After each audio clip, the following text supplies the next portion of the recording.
What's guys?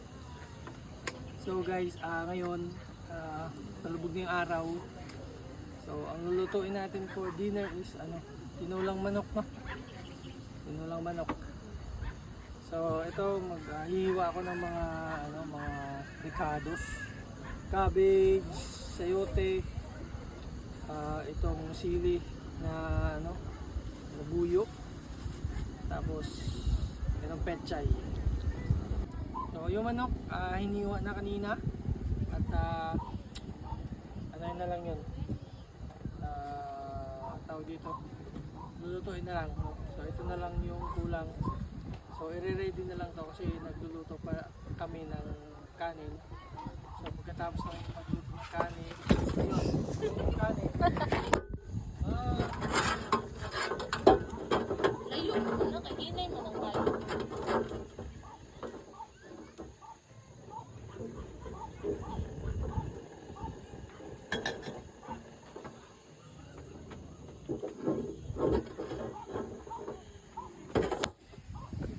Okay, back. Okay, so bale. Ulit. So yun yung kanin na tumba, ay yung takip ng pinaglutuan. So ngayon ay hihiwa tayo ng mga sangkap para mamaya sa pagluto ng sinigang. Okay. So yun lang guys, update ko na lang kayo mamaya pagka nagluto na kami. Okay, bye. Kabe.